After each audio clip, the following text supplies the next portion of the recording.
Hey folks, this is Jake Davis with an on-the-fly review for you. Sorry it's a little dark in here right now. Today I'm talking about Angel Has Fallen, released this past weekend. Directed by Rick Roman Woe, I believe is his name. And starring Gerard Butler, Morgan Freeman, Nick Nolte, Piper Perabo, Danny Houston, and Tim Blake Nelson. This is the third film in the Has Fallen action franchise. The first film was Olympus Has Fallen back in 2013, and the second one was London Has Fallen sometime between then and now. The whole setup to this film is, if you haven't seen the previous ones, is Gerard Butler plays, I believe his character's name is Mike Bannon, and I only remember that because I literally just watched the movie. He's a troubled yet determined Secret Service agent. And he's just, it's a John McClane situation. It's a Die Hard ripoff. Just another Die Hard with a press. Which now, if you include this trilogy, Air Force One, and White House Down, that's 5 presidential Die Hard movies. Jesus, that's a bit much. Anyhow, the whole setup here is, after the events of the first 2 films, Butler... first off, now Morgan Freeman is the president, but Gerard Butler, he's offering Gerard Butler to become, head of the Secret Service or some shit like that. And Butler, at the same time, is also kind of thinking about possible retirement because of, now he's a father, and plus, he's kind of crazy a little bit. He's got mental issues, that shit can happen.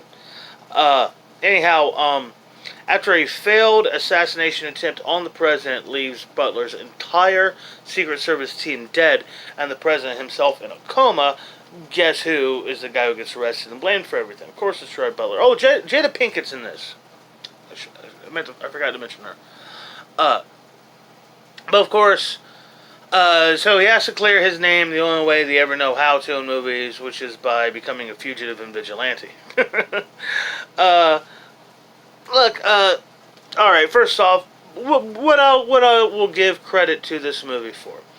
I did like the using of relevant situation in the news, like the the world and the country right now, like how there's a little wink about how false stories about the president and government, and just false narratives popping up from what used to be reliable news sources in general. And when I say used to be, I mean before my time, people. Come on now. If you seriously have still been watching and trusting the news since 2003, you're a damn fool and you know it. Anyhow, I liked how they throw in the thing about the news. I liked how they throw in the whole concept of this discourse and the rising sense of a coup inside the government. This is very relevant to our times, I thought. And even they straight out go up there and tell you it's some kind of narrative. They just come up and think, oh, it's Russia. Blame Russia. It's Russia. Which was just funny as hell to me. So I appreciate that. I also do appreciate that Woe tried to make a completely different style movie than the first 2. He did his own movie, which is always commendable. Always commendable. And I felt, Gerard Butler, even though I felt these films were just kind of meh, at least he's consistent with his character. And I guess I'll give it a 1.5 because really, I think these movies are super forgettable. Bad visual effects, and the worst part of it all is boring action scenes. Now, look, an action movie needs good action scenes. That's just how it is. You need exciting action scenes for your action movie. You need creepy scenes and atmospheric scary scenes for your scary movie. You need to laugh while you're watching a comedy, otherwise it loses its effect. And I just thought this movie was dull and boring, and especially in the action sequences, I just kind of seen it. Truck flips, wow, look at that. Oh, what's that explosion? CG. Seen better. It was just, like I said, Seen it and seen it better. So yeah, I gotta give it a star and a half. I really think I've been a little too lenient and favorable on movies lately.